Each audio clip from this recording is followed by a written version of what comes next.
Government employ के लिए अभी पर्सनल लोन लेना काफ़ी आसान है। आप कभी भी किसी भी समय एसबीआई से पर्सनल लोन ले सकते हैं। तो आज के इस वीडियो में मैं आप सभी को बताऊंगा कि यदि आप 10 लाख रुपए का लोन लेते हैं तो आपको ईएमआई कितना चुकाना पड़ेगा।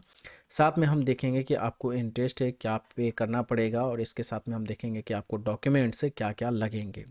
यदि आप इंटरेस्टेड हैं तो इस वीडियो को लास्ट तक आप ज़रूर देखें। तो सबसे पहले एक लिंक दिया जाएगा आपको वीडियो के डिस्क्रिप्शन बॉक्स में, उस पर क्लिक करेंगे तो एसबीआई के ऑफिशियल वेबसाइट पर आ जाएंगे।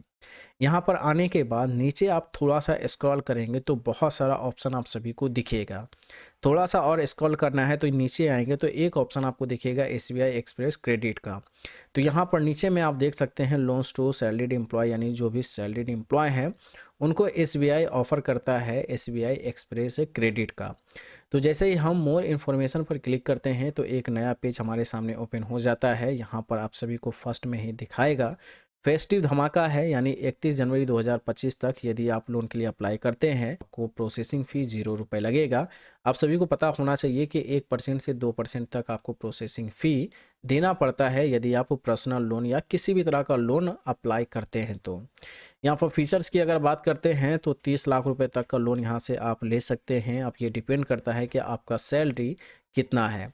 इसके साथ में अगर आप देखेंगे तो बहुत ही कम यहाँ पर डॉक्यूमेंट आपको लगने वाले हैं। साथ में अगर आप देखेंगे तो जीरो हिडन कॉस्ट है, यानी कि किसी भी तरह का हिडन कॉस्ट आपसे चार्ज नहीं किया जाएगा। अगर हम देख लें कि एलिजिबिलिटी क्या क्या होना चाहिए तो थोड़ा सा नीचे आते हैं तो एलिजिबिलिटी भी यहाँ पर आप सभी को दिखा देगा। यहाँ पर अगर आप देखेंगे तो individual with salary account with SBI, यानी कि आपका सैलरी अकाउंट एसबीआई में होना चाहिए तभी इस लोन के लिए आप अप्लाई कर पाएंगे।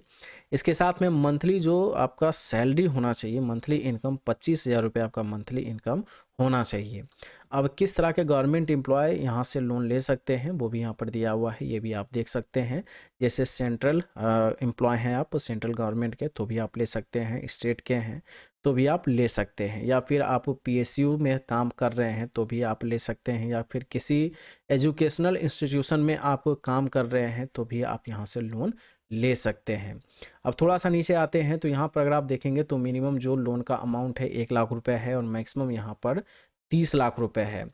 अब ये कैसे लोन डिसाइड होगा कि कितना लोन आपको मिलेगा, तो जितना भी आपका सैलरी रहेगा उसका 24 टाइम्स आपको लोन दिए जाएंगे। यानी अगर आपका सैलरी है 30,000 रुपये तो इसको अगर आप 24 से गुना करते हैं तो 7,20,000 रुपये आपको लोन दिया जाएगा एसबीआई से।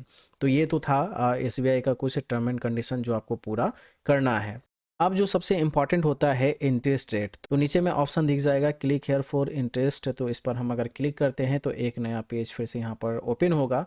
तो यहाँ पर आप देखते हैं तो इंटरेस्ट अलग अलग यहाँ पर इंटरेस्ट आपको दिखाएगा स्कीम पर। तो यहाँ पर अगर आप देखेंगे तो मिनिमम लगभग 11.5% से इंटरेस्ट शुरू है। अब ये डिपेंड करता है कि आपका कितना बढ़िया सिविल स्कोर है। दोस्तों हम देख लेते हैं कि यदि हम 10 लाख रुपए का लोन लेते हैं तो हमें ईएमआई वगैरह क्या पे करना पड़ेगा। हम आ चुके हैं अपने ईएमआई कैलकुलेटर पर। तो यहाँ पर मैं लोन का अमाउंट डाल देता हूँ 10 लाख रुपए। तो आप देख सकते हैं मैंने 10 लाख रुपए यहाँ पर लोन का अमाउंट डाल दिया है। इसके बाद इंटरेस्ट अगर देखेंगे तो 11.50 यहाँ पर इंटरेस्ट मैं डाल देता हूँ, और समय मैं यहाँ पर डाल देता हूँ 10 साल। तो लोन का ईएमआई एवरी मंथ आपको 14,060 रुपये पे करना पड़ेगा। नीचे अगर आप आते हैं तो टोटल इंटरेस्ट आपको 6,87,145 रुपये पे करने होंगे। और नीचे में अगर आप देखेंगे तो टोटल जो अमाउंट होगा प्रिंसिपल प्लस इंटरेस्ट तो 16,87,145 रुपये टोटल आपको अमाउंट पे करना है।